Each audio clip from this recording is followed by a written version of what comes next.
Good Friday afternoon, guys. My name is Jerry Miller. Welcome to the I Love CVille Show, live in Charlottesville, the Commonwealth, the country, and the world, on the I Love CVille Network. Great program lined up for you. We will relay some news that you will see in every media outlet, I think, from here until November 3rd. The news broken on Real Talk on the I Love CVille Network, the show presented by the Yes Team Realtors and Yes Realty Partners. We have a gentleman that I think has done extremely well by Fluvanna County, and Tony O'Brien, who confirmed on the record this morning that he will run yet again for Fluvanna County Board of Supervisors. That topic on the show today, including sound and video from the interview with Tony this morning, that we will replay for you. I'm also very excited to announce on today's broadcast the official announcement, and you'll see this in media everywhere. Guys, on Friday, February 12th, from 10 a.m. to 10 p.m., we will do a telethon, a 12-hour, no break, no stop telethon on the I Love CVille Network. We will do this in partnership with the Thomas Jefferson Community Land Trust. The I Love CVille Network, you the viewer, you the listener, we have a common goal, and our mission is to raise $150,000. And if we can raise $150,000 on Friday, February 12th, the Thomas Jefferson Community Land Trust can buy land off 10th Street in the city of Charlottesville. And the land they purchase through this telethon on 10th Street in the city of Charlottesville will translate to 5 affordable housing opportunities or options. And these affordable housing opportunities or options will be in the neighborhood of roughly $200,000, and they will be net zero. Basically meaning your monthly overhead tied to this from a utility standpoint is next to nothing. I mean, they're built that efficiently.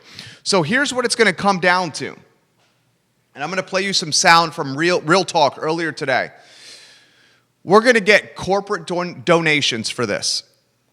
Okay, and we're going to bust our ass to raise $150,000 minimum, so we can build 5 units for affordable housing in city limits. I'm going to ask you, and you're going to hear from me between now and February 12th about this topic quite a bit. There is nothing that would mean more to this network and to this family if we took $150,000 and we chopped it up into increments of $50. That means we need 3,000 people in this phenomenal community, a community that prides itself on equity, a community that prides itself on family and doing the right thing. We need 3,000 people on February 12th, a Friday, on this network. We need 3,000 people to donate $50 each. That's all I'm asking. Myself, Judah, Lauren, and the team here at I Love CVille, we bust our humps for you and to put a really good product on the show, on the air, every single day. I ask nothing from you in return. On Friday, February 12th, when I'm doing a 12-hour telethon with my friend Keith Smith, and we're featuring the best of Charlottesville, people of agents of positive change, musicians, artists, heads of nonprofits, small and medium-sized business owners. On Friday, February 12th, I'm going to call all cars, I'm going to call all people, and I'm going to call in every favor that we have earned through the sweat equity and the hard work we've done on this network over the last 3 years. And I'm going to ask 3,000 people to give us $50 each. You're going to get prizes. You'll be incentivized to donate. You'll get gift cards and other goodies from local businesses that are contributing. We may even have a grand prize, which I cannot reveal right now. But on Friday, February 12th, I'm going to call in the favor. And I want to raise minimum $150K for the Thomas Jefferson Community Land Trust so we can put the money where our mouth is and make an impact that will have a legacy type of impact on this community. You know, you have local government that has bureaucracy, And you have local government that has red tape. And you have local government that has to go through a planning commission and city council. And you have local government that has to ask every Tom, Dick, and Harry, every Sue, Sally, and Louise for permission or approval or green light to get anything done. That's life, and that's the life we live in. How about instead of going that path, we do a private-public partnership? And the public-private partnership will be through an organization and the Community Land Trust that has an impeccable reputation in this town and this business, the I Love CVille Network. And instead of passing the hat around and asking for help with government, we do it our damn selves. And we make it an, I was going to use a profanity, but I'm gonna not use the F word. And we make it a reality ourselves. Friday, February 12th, 3,000 people in Central Virginia donating $50 each. And every time you drive by 10th Street and you see five affordable housing units, you will know that you had a personal stake in helping Charlottesvillians achieve the American dream of home ownership. I want to be a part of that effort. And I'm asking you to be a part of it as well. Okay? Please. More to come on that. The lead of the show, and it shows how incredibly amazing this community is. On Tuesday, normally it happens on Monday. On Tuesday, City Council had a meeting because Monday it was Martin Luther King Day, so the meeting was a Tuesday.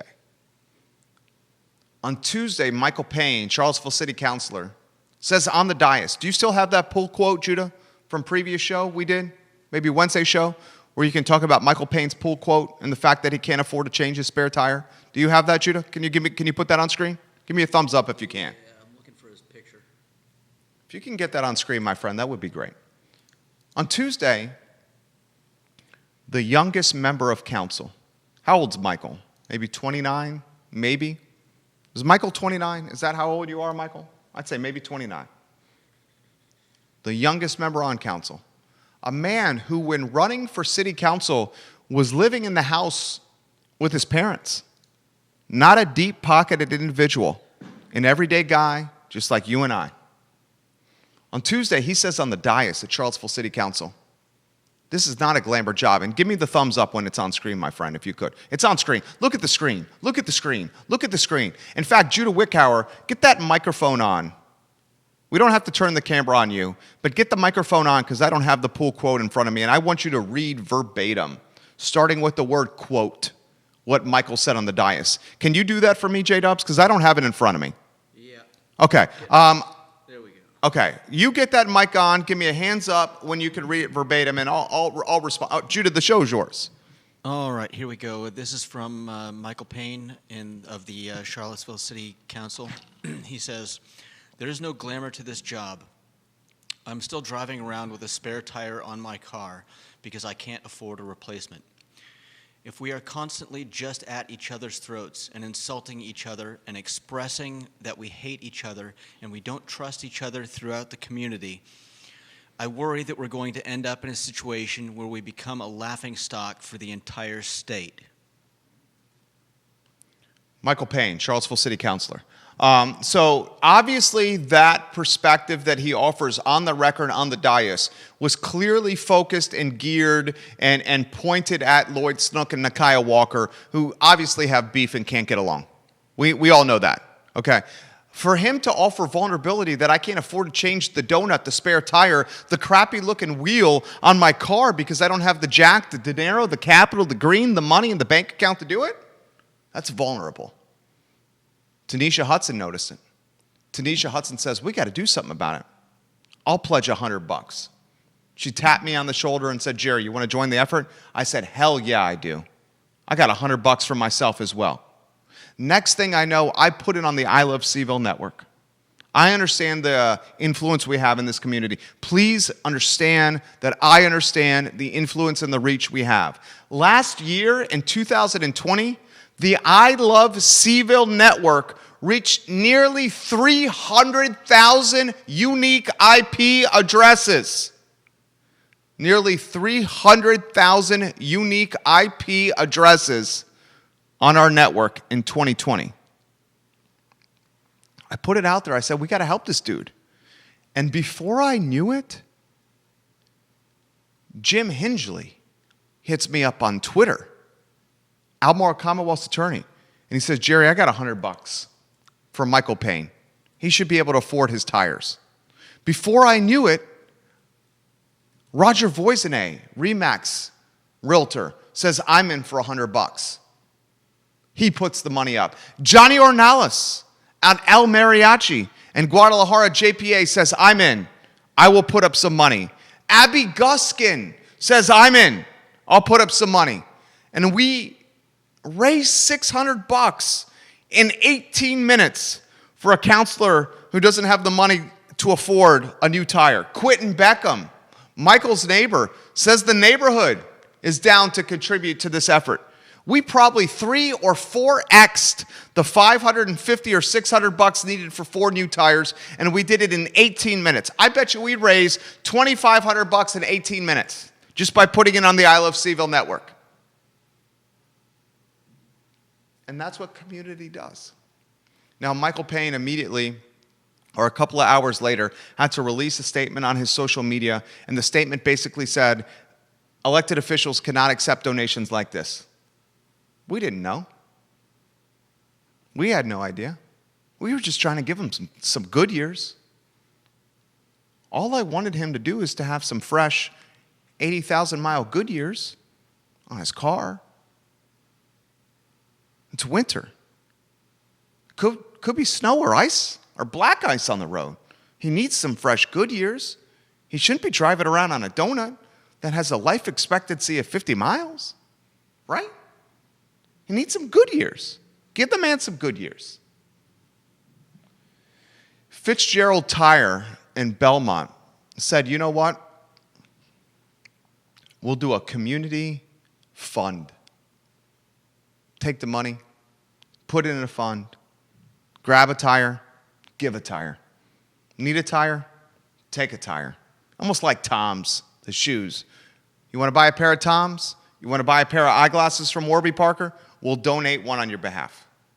The community comes together in times of need, regardless of political ideology or where someone stands on the aisle. Payne is as progressive gets, yet you had libertarians, traditional Democrats, and conservatives aligned together to raise money for a counselor who we don't always agree with so he can take a 50-mile expectancy donut and convert it to a 80,000-mile Goodyear. Dude, I don't even know. Is that how long Goodyear's left? I have no idea. How much is a gallon of milk? I have no idea how much a gallon of milk. Is a gallon of milk $3.13? How much is a gallon of milk? I say $3.13.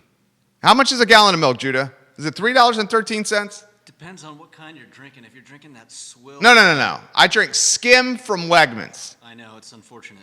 Why? You don't like the fact that I drink skim, dog? Oh, I don't care what you drink. I just think skim milk is swill. How much is a gallon of skim from Wegmans? How much is a gallon of milk? Do you know? I'm asking you, Judah. I don't know. I don't know how much a gallon of skim milk is. I say it's $3.13 in Charlottesville, Virginia. $3.23. I know I'm in the neighborhood. I shop for the family sometimes. We've been Instacarting lately. How much is a gallon of milk? Walter, we're going to get to you, Walt, in a matter of moments. I want to talk about this. Did you know the New York Times asked Nakaya Walker for a quote on Charlottesville, and she declined to comment? Explain to me why the mayor is declining to comment for the world's newspaper in the New York Times. I'll talk about that after this interview with Walt. Walt, you're live. You got the Progress and NBC 29 watching you right now. I count on my heat map Tennessee, North Carolina, Pennsylvania, McLean, Arlington, and Richmond, along with Crozet and Central Virginia watching. First, Walt, thank you for joining us. B, thank you for your efforts in keeping council on their toes and holding them accountable with your perspective in the public comment portion of the meetings. And C, how about an introduction before we talk City Hall in Charlottesville? How about an introduction to you personally and what you're all about, Walt, for the community?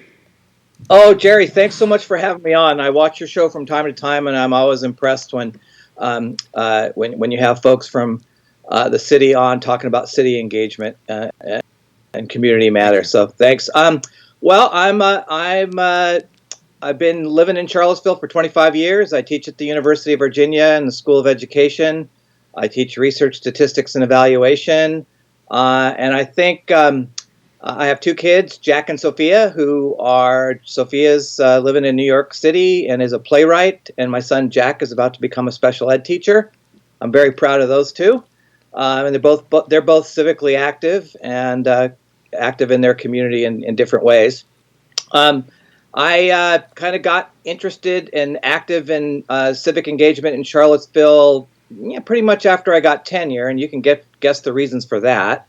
But one of the first things I cut my teeth on in Charlottesville was the initiative to create an elected school board in Charlottesville. We switched from an appointed to an elected school board.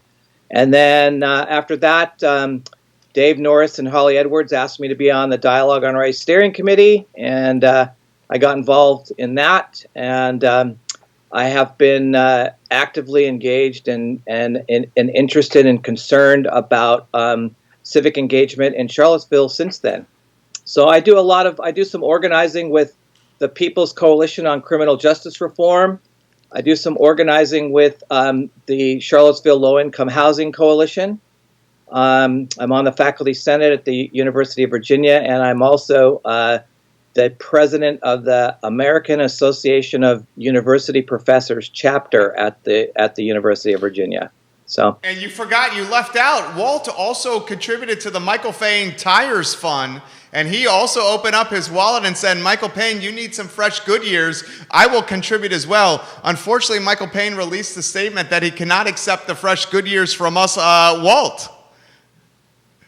Yeah, I was late to the game on that because I thought maybe it'll look like I'm trying to influence his vote, and I don't want it to be that way, but I do think that the counselors do an incredible amount of work for not very much money.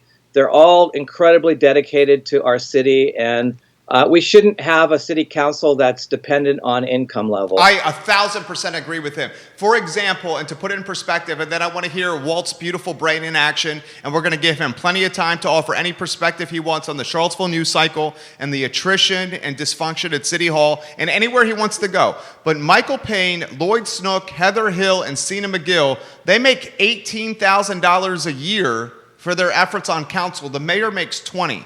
I am a huge proponent of this, and I talked about this on Real Talk with Tony O'Brien, Fluvanna County Board of Supervisors, who makes even less. If we continue to pay council and elected officials such little money, we unfortunately will have a certain demographic of person that runs. And that's going to be a self-employed entrepreneur or a retiree that has deep pockets. It unfortunately will probably not be a younger person, although Michael Payne disproves that theory. We need to make this perhaps a full-time position so we can have more equity on who's serving on the dais in Fluvanna, Albemarle, and Charlottesville. I'll leave it at that. All right, Walt, the show is yours. I'm going to stop talking. Anywhere you want to go, I will adapt to you. Okay, I don't know how much time we have. As much as you want. I think the original sort of idea for this focus on this show is to talk about the Human Rights Commission and what's going on in the Human Rights Commission. So I'll start there. I was at City Council last meeting, and I was a little disappointed in the way that Council's been dealing with the Human Rights Commission. You know, this idea for a Human Rights Commission, you know, is so important for Charlottesville because we have a history of inequality and racism and white supremacy in this town. And the Human Rights Commission can be one element of an equity package to really address long-standing problems that we have in Charlottesville with things like employment discrimination and housing discrimination. So that's kind of where I wanted to start today and have a discussion about that. I think I can give you just a quick kind of history about the Human Rights Commission if you'd like to hear about that. Yeah. So human rights commissions are basically ubiquitous throughout the country. They're focused in on eradicating discrimination, promoting equal opportunity, and they have three major functions: to enforce anti-discrimination laws, to engage in prevention of discrimination, and to engage in training for anti-discrimination initiatives. They're basically set up to prevent discrimination by classes of people like gender, race, age, marital status, disability, so on and so forth, in specific areas like employment, housing, public accommodations, credit, and private education. And they basically, have a pretty broad definition of what human rights are. They are a little bit broader than civil rights, but they include civil rights, and they encompass things like economic, social, and cultural rights, and civil and political rights as well in their interest. So, human rights commissions have popped up all over the country since about the 1940s. They arose from the civil rights movement specifically. They arose from efforts to address intergroup tensions in our country, starting way back in the 40s and the 50s, and then going through the 60s and the 70s and up until now. So they're really different from human relations commissions because they have an enforcement component to them. They're trying to enforce anti-discrimination laws in the federal government, in the federal national context, in the state context, and in the city, in municipal context as well. So they are really tied, I think, to the Civil Rights Act of 1964 and the Voting Rights Act of 1965. So there's a lot of history here and a lot of experience. We have 5 human rights commissions in the Commonwealth: Alexandria, Arlington, Prince William County, Charlottesville, and Virginia Beach. And the first 3 that I mentioned have pretty expansive powers because they were grandfathered into a Virginia human rights law that allowed them to do investigations of discrimination in employment in employer sizes greater than 14.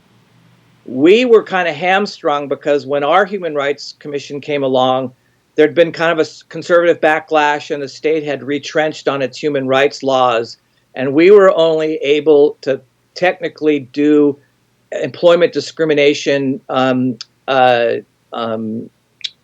investigations in companies from 5 to 14. But I'll talk about that in a second. That's changed, thank God. We have some really good news on this front from the state legislature about expansion of Virginia human rights compliance laws. So that's good. So just really briefly, where this came from in Charlottesville. Yes, localize it for me. Localize it.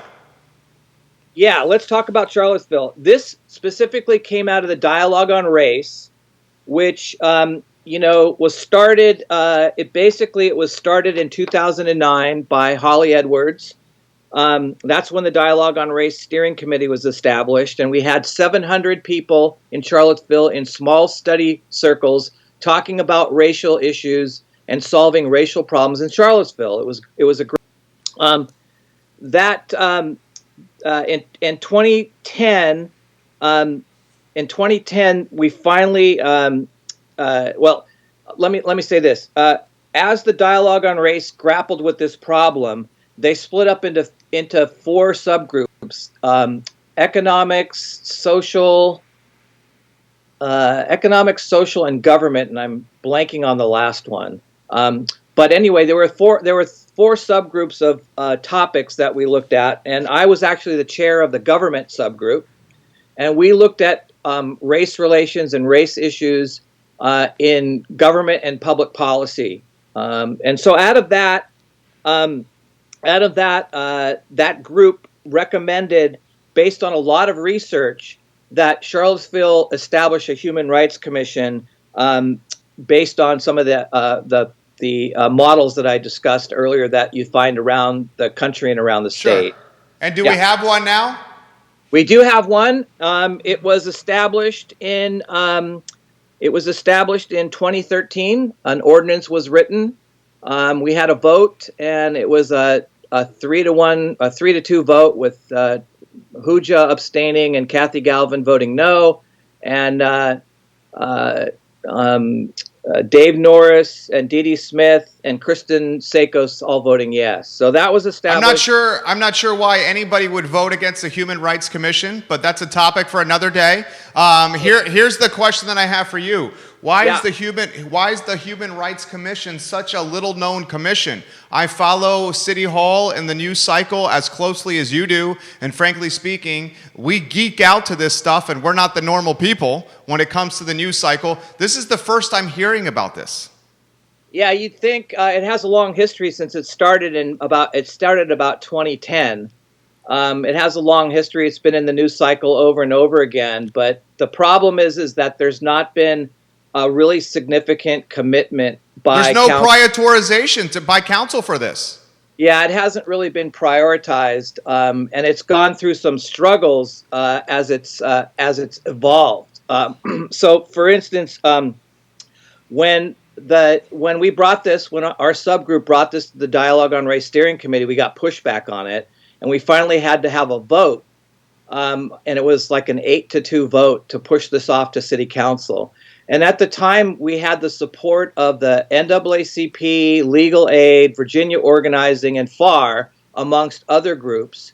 And they supported the development of a strong human rights commission with 3 fundamental sort of components. A discrimination complaint enforcement process, a component to encourage the study on an annual basis of a major discrimination issue in Charlottesville, and then provide policy recommendations to the City Council. And then third was like a dialogue on race kind of educational awareness component. And those so critically important things. And basically what's happening is commission coming before council and council uncertain about empowering a commission that could potentially hold them accountable in some capacity, or government in some capacity. Do you know what this makes me nostalgic of and reminds me of? What? The Police Civilian Review Board. Yeah, I can get into that as well, because what happened was that when we proposed the ordinance, council watered that ordinance down. They refused to do anything to kind of expand the enforcement capacity to companies and employers larger than 15. They refused to get into kind of a work share agreement with the Richmond Equal Employment Opportunity Commission, the federal commission that supervises employment discrimination. So there was a lot of watering down. And the ordinance was sort of, a lot of the oomph was taken out. But the good thing was they hired a civil rights attorney to be the first director of the Human Rights Commission, but she didn't get a whole lot of support from the city manager or the city council, and she eventually left. Imagine that. I would characterize it as her being pushed out. Sure. And then they appointed the deputy director, who didn't have a civil rights attorney credentials, and she was in over her head. Yeah, and so that kind of like pivoted the whole thing away from the strong kind of compliance approach that it was meant to have, because it was really meant to deal with racial discrimination in housing and employment. And we lost sight of that in the process, because council and the city manager were not supportive of that particular component. Good knowledge right there. Good knowledge from Walt. Walt, you're a resource of tremendous proportions. I'm going to invite this gentleman on the show many, many, many times. Before I do, I have a handful of questions that I want to ask of you. Okay. Can I throw questions to you? Sure. Okay. Are we about the human rights thing or about something else? Everything. Okay, because I have a couple of other things I just want to say about human rights, and then I'm happy to answer any other. Please do. What were the other items? So the dust up council this week was about the ordinance. Here's the great news. The Virginia Values Act, which was passed last spring, completely rewrote the Human Rights Act in the state of Virginia. This is really good news because it basically now includes sexual orientation and gender identity as a protected class. So it now includes LGBTQ communities in protection, which is huge and really important. This is a huge shift in our state, and it's a huge thing. It also allows for human rights commissions like ours to investigate employment complaints with employers that are greater than 15. So now we can do all kinds of discrimination complaints. We're not handcuffed by a regulation. It does another really important thing. It makes it easier to sue employers in state court. This is a huge step in the right direction, because it used to be that you'd only could file a case in federal court, right, which was very difficult. You had to go through the EEOC in Richmond. Then if you were successful, you could file a federal complaint, and that was very onerous because you're not doing local investigations, you're not doing local dispute resolution and that kind of thing. So this is really, really important. It also expanded the scope of human rights commissions to include housing and housing discrimination, which we have a huge problem with in Charlottesville, significant problem. So what this does is it changes and expands private rights of action and remedies to sue employers and landlords in the locality, in the municipality. So private rights were previously limited. Now they're without limits, and they're expanded beyond just unlawful discharge or firing. It's much greater to all forms of discrimination and retaliation, like what Title VII of the Civil Rights Act offers. So it removes the 12-month back pay damages cap. Now they can award compensatory and punitive damages and uncapped reasonable attorney's fees and other non-monetary relief. So the Values Act is incredibly important. It really expands the capability of our local Human Rights Commission. So let me just finish by saying that's why the dust up at council on Tuesday was really important. That was with you. The dust up at council was with him. He's being modest. He's being the champion for these efforts. And these efforts and this stuff is, like, from my standpoint, should be just, like, I hate to say this, assumed. Like, who's not going to hire somebody because they're a woman and they love a woman, or it's a man who loves a man, or what you look like and your skin color? I'm just like, I am disturbed and demoralized and depressed and flummoxed that we're still having to deal with this. But this man is the man who's fighting for this effort right here. Well, I'm doing it with a group of really other dedicated people that are dedicated to social justice in this community. And so I'm not alone. So let me just quickly touch on what the dust up was. It was about changing the ordinance. So to their credit, the city proposed changing the local ordinance which governs the Human Rights Commission to include all of these things that I just talked about with the Virginia Values Act and the reform of the state law, this is really good news. But what they left out were things that have to do with the actual functioning of our local Human Rights Commission and what makes it dysfunctional, because it's been dysfunctional for years and council hasn't really risen to the occasion to change and make important changes to the ordinance. So let me just hit on four. Okay. The ordinance, in the changes that were discussed on Tuesday night, the council refused to change the ordinance to specify that we should hire somebody as the director of the Office of Human Rights that has legal civil rights experience. Yeah. Now, why is this important? Because it's common sense. It's effing It's common also- sense, right? Is it not common sense? It is to me. Yeah, me And it too. is- yeah. So, but here's why it's important to be in the ordinance, because after the first director who had civil rights legal experience was pushed out of the position, they hired the deputy who didn't have that experience and those credentials. And so then the whole thing pivoted off of the complaint discrimination part of this. So it's really important to have that specified. If it's not in the ordinance, then they can hire somebody who doesn't have that experience. Again, if it's not in the ordinance, it's probably not going to happen. Number two, council refused to specify in the ordinance that the Human Rights Commission should get into a work share agreement with the EEOC to do the complaints that come to them on their behalf. In other words, if somebody from Charlottesville files a complaint, it goes to the EEOC. We can actually do that work for the EEOC if we have a work share agreement and get paid for it. Which is a no-brainer because you're in the local market and you know the local market better than the EEOC. Right, exactly right. So the whole push was it's much more efficient and effective to do local investigations and local resolutions when we have the power. And that's not only that, sense.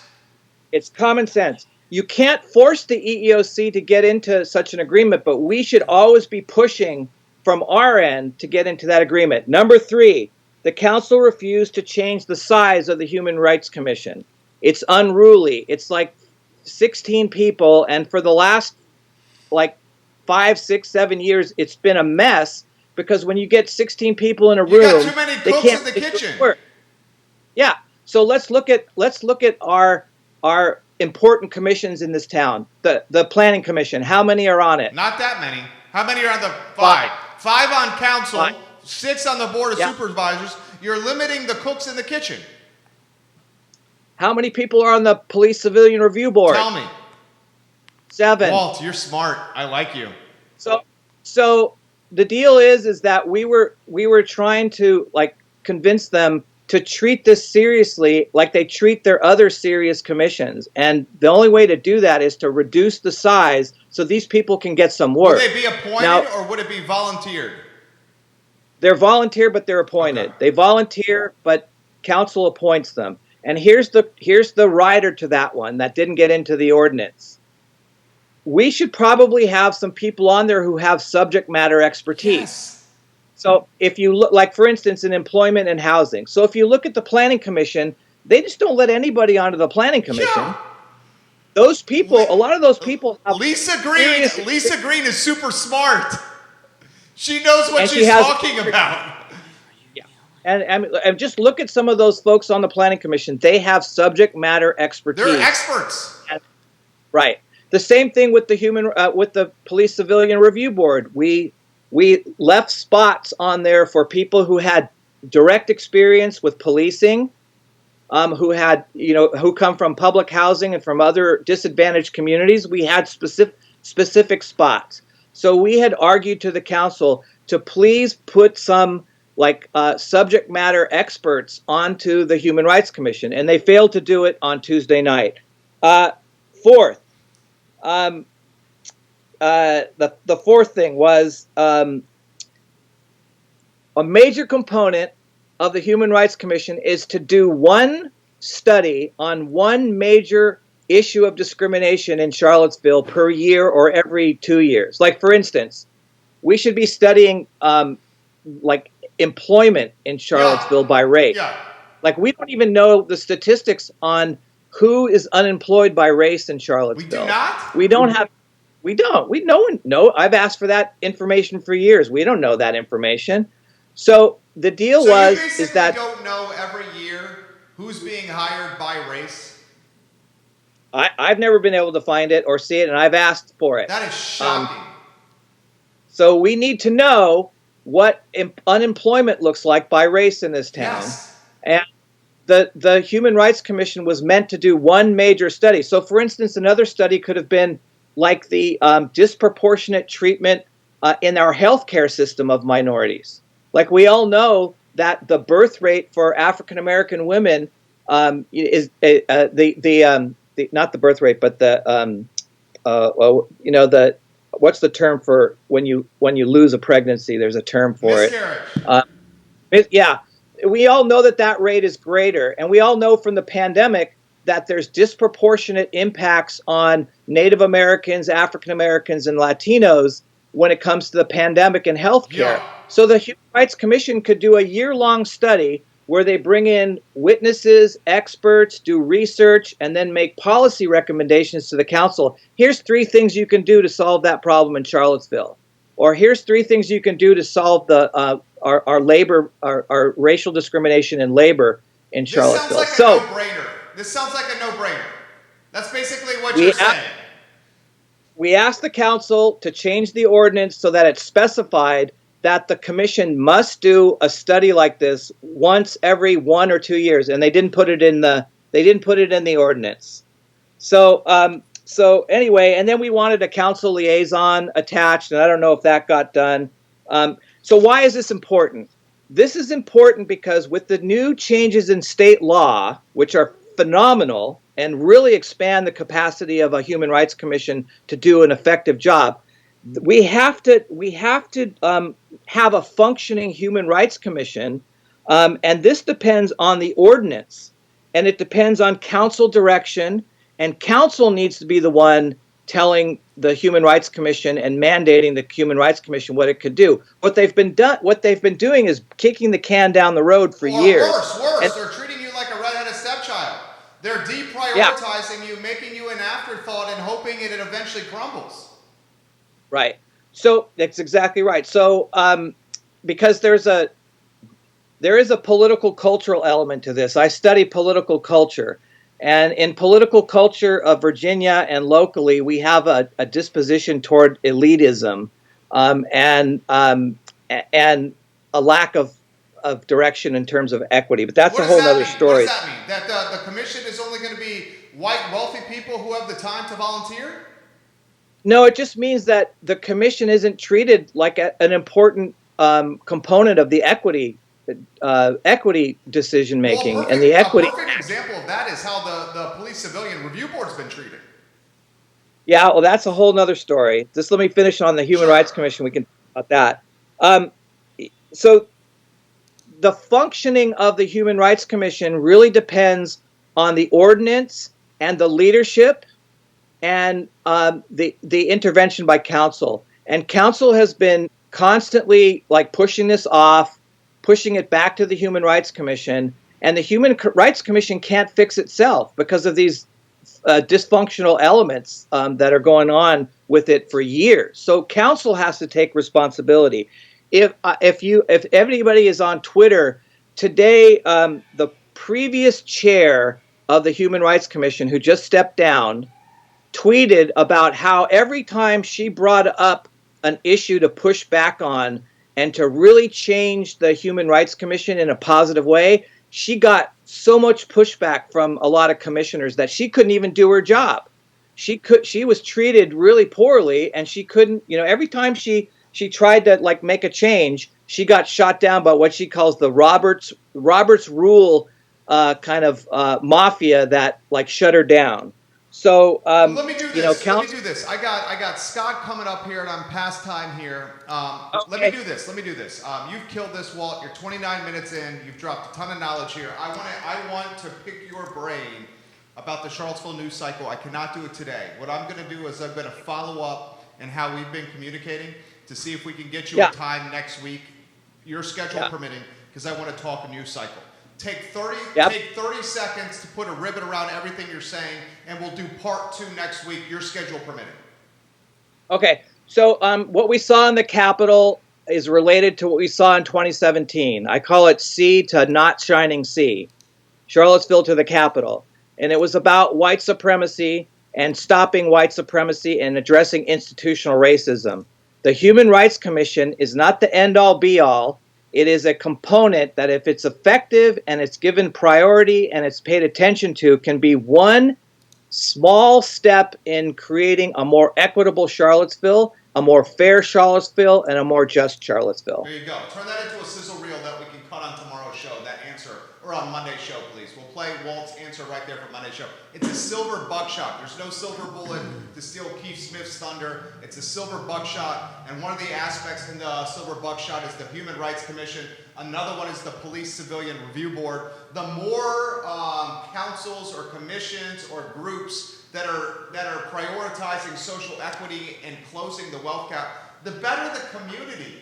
The last thing I want is this to turn into a white, rich playground, and my 2-year-old son thinks the normal world is just rich people running around that are white, because that's not the world I want my kid to grow up in. Walt, you are the man. I have so much stuff that I need to get to that I could not get to today, but I have to get to Scott because he's a busy guy too. I'll hit you up via Twitter, and we'll get you on next week. Thank you so much for having me on. All right, Jerry. you have a good one. Okay, thanks. You too, Walt. Thank you, Walt. We'll archive that entire interview on ilovecville.com and anywhere you can get your podcasts, Spotify, iTunes, Apple Podcasts, whatever it may be. I got a Forest Lakes board member coming up. Judah, you got my sound working okay? My mic on and all that? Yep. You sure? Mm-hmm. Okay. Scott, give me Scott. What do you think his last name, how you say it, J-Dubs? I'd say Elliff. Scott Elliff. Scott Elliff, I'm reaching out to you right now. I'm going to play Tony O'Brien making the announcement that he's running for Fluvanna County Board of Supervisors in a matter of moments. Still to come, Nakia Walker refuses to give a quote to the New York Times, but on the line right now, Scott, is your last name pronounced Elliff? That's right. All right, Scott Elliff on the line, Forest Lakes board member. Forest Lakes board member, specifically, what does that mean? Is that the neighborhood association, Scott? That is, yeah. Okay, so you're on the neighborhood association at Forest Lakes. Is that accurate? That's right. We have 1,500 houses and about 5,000 people, so it's a small town. It's the largest HOA by far in Albemarle County. The largest in Albemarle County. You know what the largest HOA in Central Virginia is? I got a trivia question for you. Man, I was not prepared. It's Lake Monticello. With roughly 4,300 rooftops. So Forest Lakes might be in the top 5. You said you have 1,500 rooftops? Right. Is that right? 1,500 homes in Forest Lakes? That's correct. All right, let me get out of your way. Why are you joining us on the show today, Scott? Well, we've got a proposed development coming in on the corner of Ashwood Boulevard and 29 here that's caused a lot of concern in our neighborhood. And the more we dig into it, the more problems it has, both in terms of its individual design, but also gets you thinking about development in this whole area and how it has the potential to really overwhelm what we call the 29 North corridor here. Okay, so Forest Lakes, nervous about a proposed development coming around the corner. The conversation is probably this. We already have a lot of traffic. The infrastructure's not there to support added density. What is this going to do from a resource standpoint to EMTs, fire, rescue, and ambulance that are already stretched thin? Am I reading the tea leaves correctly here? So far, you got a couple other things too. Okay, keep going. I would love to keep going. Keep talking to me. Well, schools is one. There's so many developments that have been proposed in Brook Hill and North Point, for example. They both have proffered schools, but nothing's been built, nothing's been agreed to. And without those schools, we'll both have overcrowding in the schools here, Hollymead and Sutherland, and Baker Butler, but also more traffic through the back roads trying to drop people off in the morning. So it's a ripple effect of traffic, not even just at the point of the intersection there. Okay. Let me play devil's advocate with you, and I'm doing this for the sake of a talk show right here. We saw this exact situation play out in eastern Albemarle County this week, and we saw it play out outside the gates of Glenmore as Southern Development is trying to bring Breezy Hill, a new neighborhood, to eastern Albemarle County. Inside the gates of Glenmore, through Facebook, email, the Homeowners Association, and the application called Nextdoor, the residents of Glenmore became extremely well organized and opposed Breezy Hill in organized fashion, which meant written letters, emails, and phone calls to the Board of Supervisors. Long story short, the board this week, at a 3-3 vote, denied Breezy Hill, and 12 hours after that denial, the residents of Glenmore essentially threw a parade and celebrated. Can we expect something perhaps similar from the residents of Forest Lakes? I would imagine that you are extremely well organized when how you are going to combat this new potential development. Scott, the show is yours. Well, that might be a model for us. We're not that well organized yet, but we're getting there. The proposal from this developer has changed about 6 times since it first was posted in July, as they try to navigate through the county, and maximum density, minimum tree buffers, minimal open space, no connection with Forest Lakes at all, no consultation or anything. And so we're still kind of grappling with it. We actually contracted for our own traffic study and our own sort of community development design firm to help us understand what they're doing here and what the actual total impact could be. So we're not as far along as they are out in eastern Albemarle, but this thing hasn't even come up to the Planning Commission yet. It's planned to fairly soon, apparently, and so we're still getting organized. But that is certainly the game plan. We expect to have pretty broad-based opposition to it, and not just from a NIMBY standpoint, but from the analysis in terms of the traffic and the building heights and the school overcrowding and all those kinds of things. You led me to my next question. Who's to say this is, and this is the sake of a talk show, it's a fair question. You knew it was coming. Who's to say this is not the NIMBY mentality, not in my backyard mentality? You can make an argument, and I'm doing it for the sake of this talk show, and then I'm going to give you the opportunity to respond. You can make the argument that we have 1,500 homeowners in Albemarle County, 400,000, 500,000 and up homes that don't want more density in their neck of the woods and are keeping some Charlottesvillians and Americans from pursuing the dream of home ownership. Now, that being said, I'm going to add this. I personally live in Glenmore, and I understand on a firsthand standpoint of infrastructure not being there from a road standpoint. So I see both sides of it. Okay? The show is yours anywhere you want to go on that topic, Scott. Yeah, well, there's a lot of places in the country you can buy a house, so that's not really the issue here. It's more a matter of when you develop something, are you causing a bunch of ripple effects for everybody who's already living there and degrading the quality of life for everybody who's already there? And that's the issue, really, I think.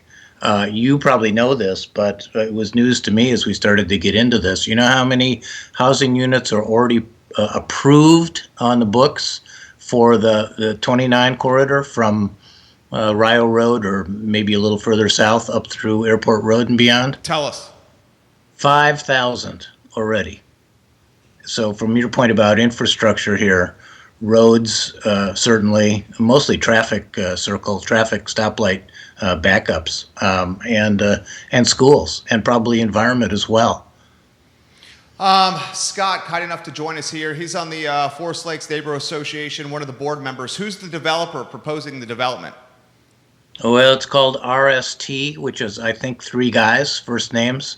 They're from Virginia Beach. Apparently, they have kind of a model for how they do these things, and they look for sites. They bought this site, I guess, last year.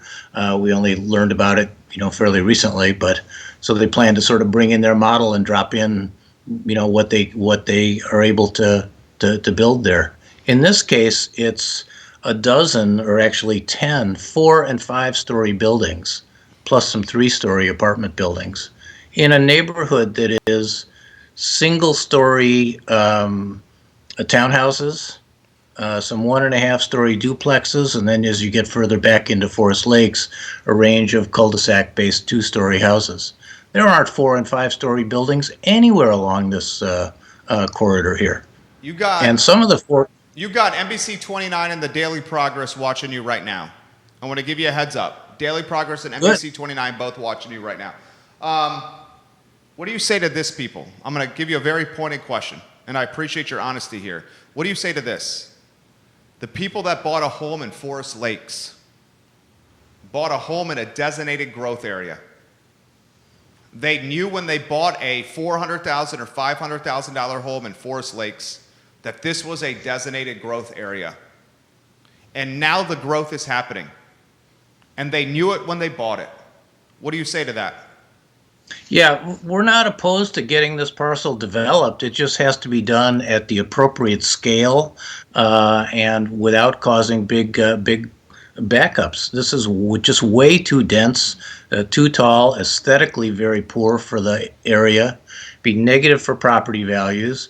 We just want it done right. You don't want to just maximize the number of units in here. Look, if you put a rope around the building envelope, if you will, of the townhouses that they're building, that size is about the same size as Sam's and taller next to these townhouses, next to a nice bucolic little, very much like Glenmore, neighborhood. It's not the appropriate scale and scope, hasn't been done with good consultation.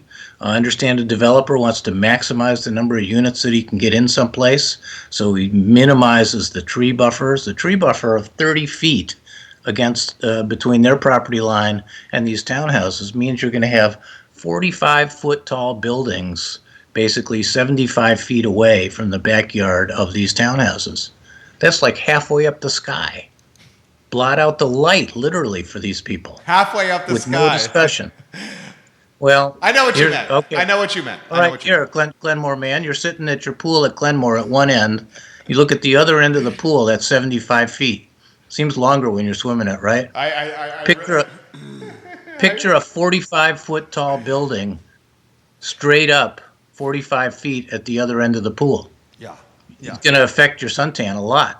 There you go. That's a fair statement right there. I like that chutzpah and that moxie he just showed right there with that answer from Scott. All right. So what are you guys going to do then? I mean, this is how I just saw it play out. Okay. And I don't know if this is the playbook or not, but I just saw a neighborhood that has 840 rooftops have 3 or 4 people in the neighborhood that are like you, Scott, that are leaders and can that are willing to give the time, frankly. I mean, you're allocating your time, your most precious commodity, to this. That's right. And these 3 or 4 people galvanize like the community.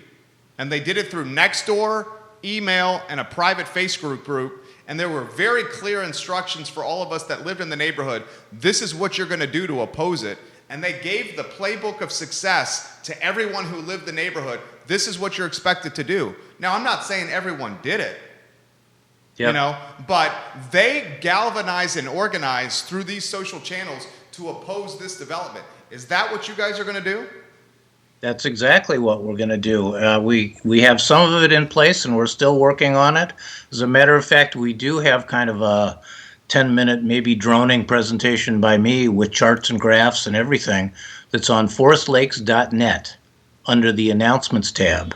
That's available for anybody to look at it, and outlines the issues and the evidence and the analysis, not just the NIMBY part, about the aesthetics of this thing, the density, the traffic, the school issues, some of the environmental issues, and so forth. So it's a multifaceted issue here, as I'm sure it was in Glenmore, and we intend to get everybody engaged, as best we can.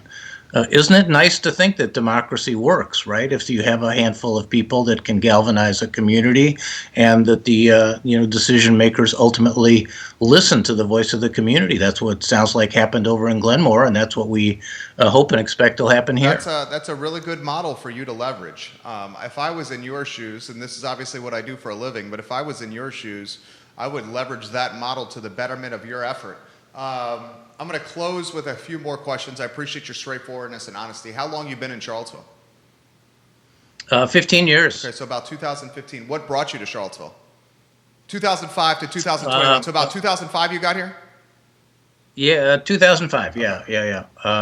My wife was a graduate of UVA law, so like everybody else, they want to get back to Charlottesville if they can, and we both were retired. I've done some second career things since then, but mostly we knew it was a great place to live, and it was good for our daughter in school at the time, and so we were happy to come back, and we've been delighted living in Charlottesville, actually. I love it. So just like me, I went to UVA, best 4 years of my life at UVA.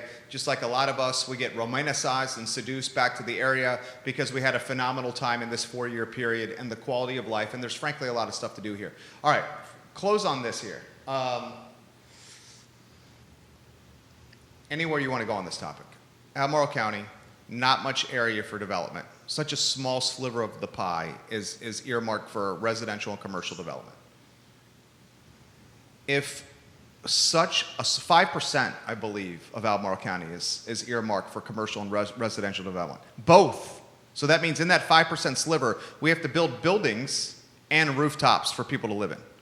So if it's such a small sliver, and we're making, and I understand your points, you made very reasonable points.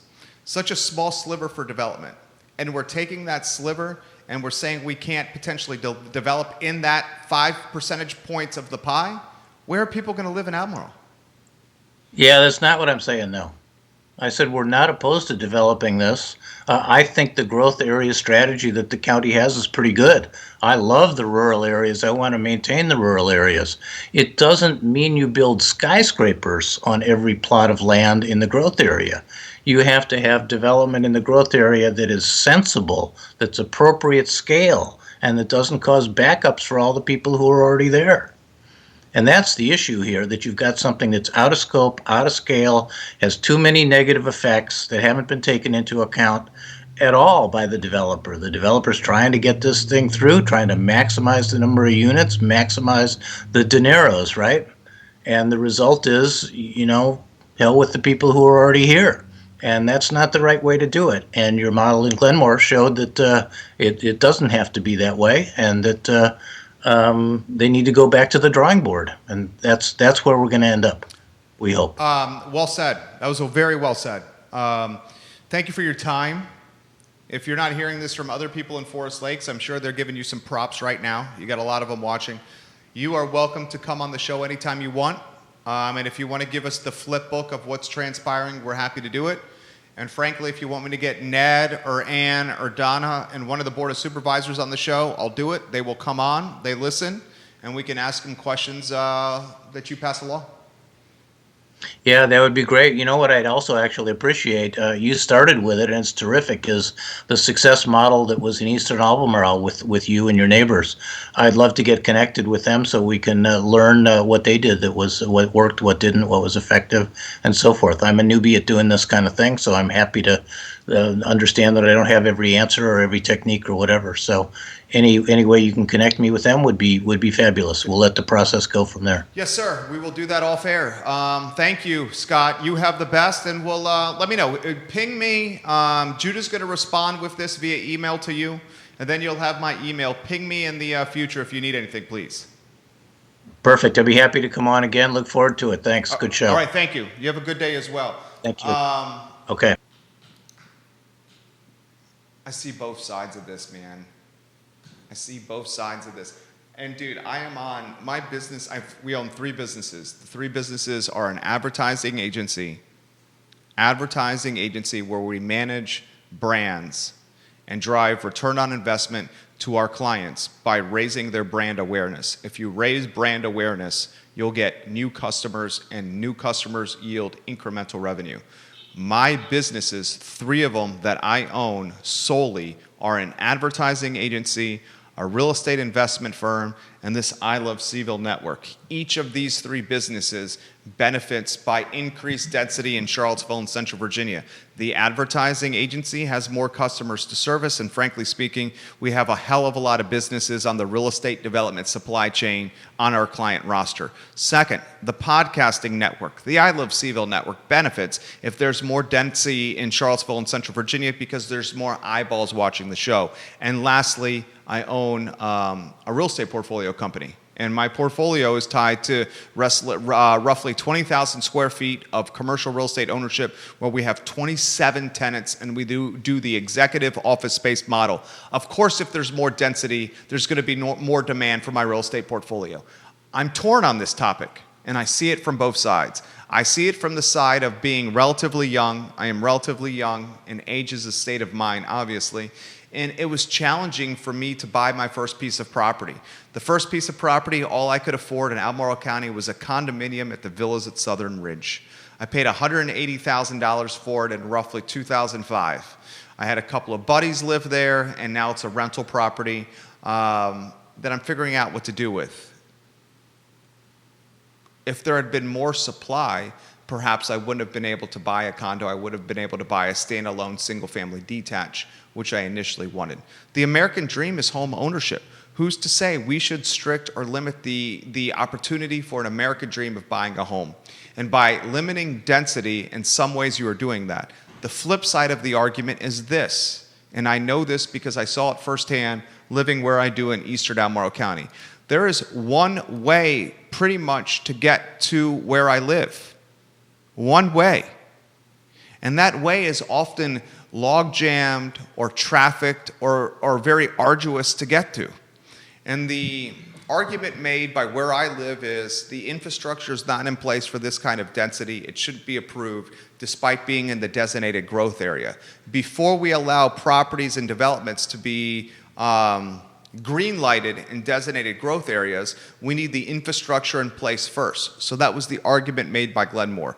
The infrastructure is not in place to support this growth despite it being in the designated growth area. And by a vote of 3-3, the development, Breezy Hill, and the pooper, no can do. Okay, so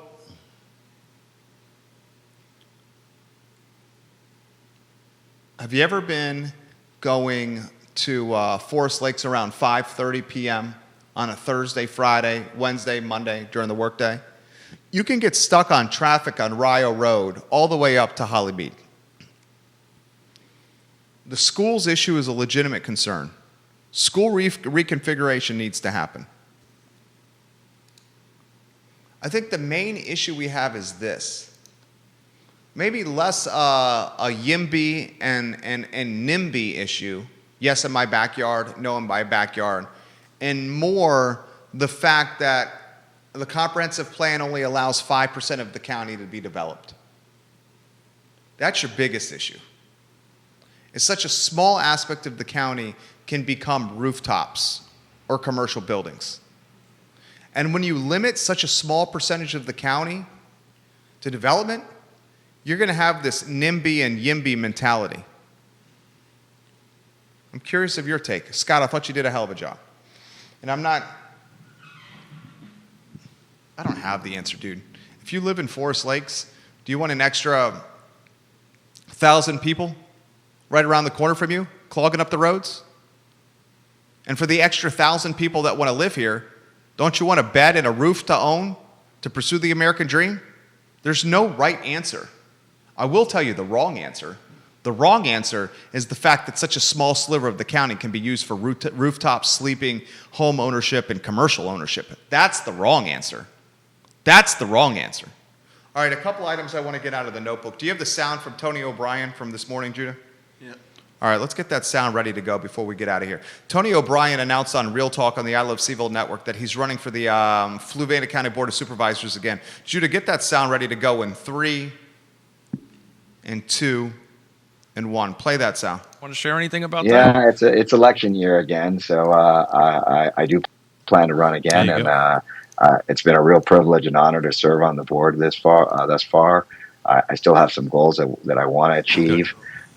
In particular, I want to see the water get pushed through, and I just, I love Fluvanna. I want to see Fluvanna grow in the right direction, and I want to see our neighbors and our community be really excited about the future, and I'm just, again, so honored to be able to be a part of it. And I will add one last part, which is I never understood when I got into public service how many people give and serve to their community. And I have to say that I have wonderful neighbors that are doing that all the time in Fluvanna. So, I love Fluvanna. For you. All right. Thank you, Tony O'Brien. We appreciate your straightforwardness on the program today.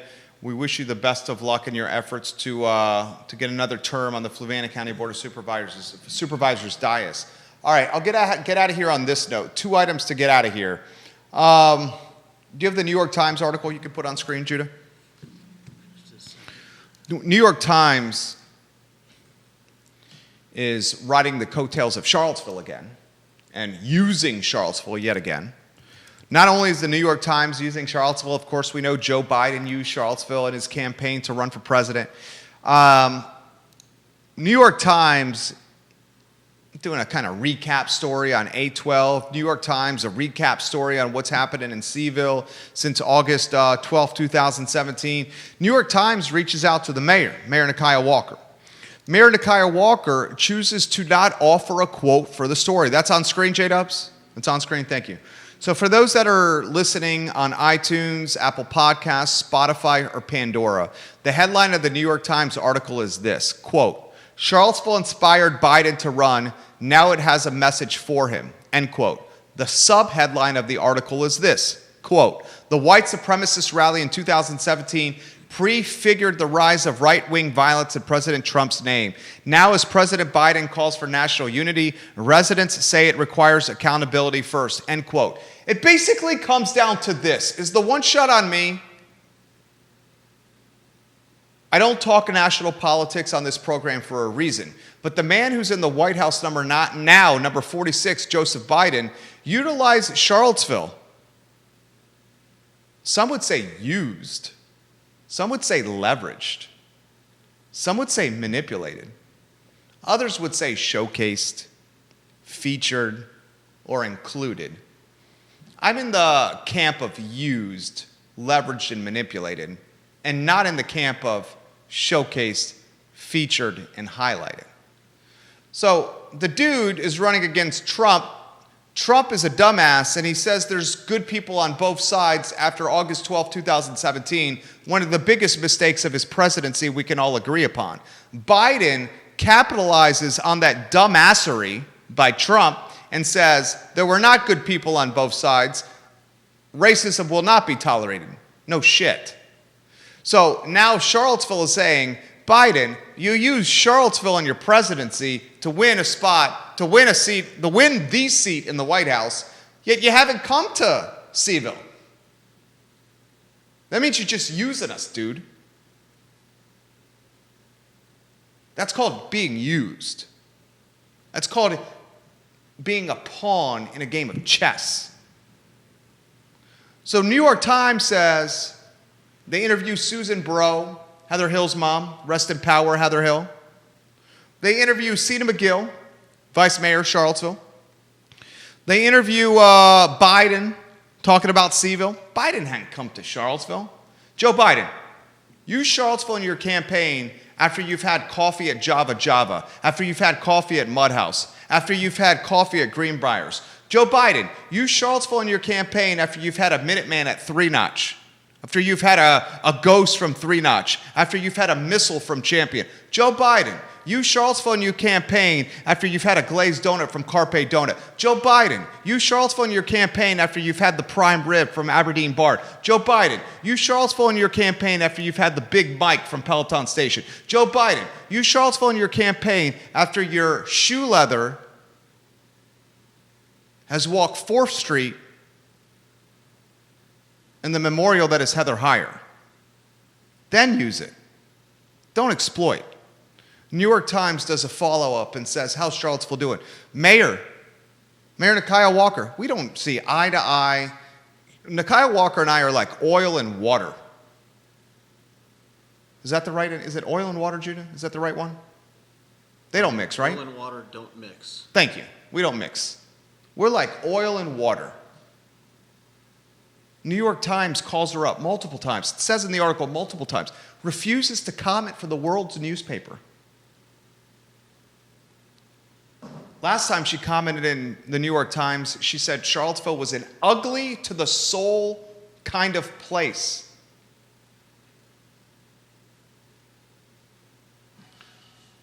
I find it confusing. I'm flummoxed. I'm bewildered. I'm perplexed. I'm downright confused, disturbed, demoralized, and depressed. Why is the mayor choosing not to offer a comment about Charlottesville to the world's newspaper?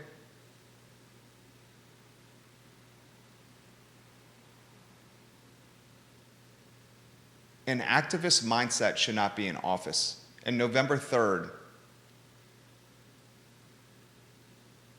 on November 3rd, you got arguably the most important election in Charlottesville history. A council that's going to be hiring a permanent city manager, a council that's going to be taking us out of a freaking pandemic, doing a budget that's in deficit, 10 million, school reconfiguration, the West Main Streetscape project, $50+ million on that project, the parking garage at the Guadalajara site on Market Street, and we're still surviving in the wake of August 12, 2017, trying to figure out a brand identity and trying to close the wealth gap and determining some social justice in this community. The most important election in Charlottesville history is November 3rd. Mayors of towns that are trying to make up a deficit and overcome a pandemic, mayors of towns should not choose to no comment or respond to the world's newspaper. Instead, it's a perspective that should be offered on the record that explains to the world why they should visit our fair city. And in that book, and in my book, you know what that's called? It's called Common Freaking Sense. When you're the mayor, you're the champion and not the detractor of the town you represent. My name is Jerry Miller. This is the I Love CVille Show. I'll see you on Monday. Have a good weekend.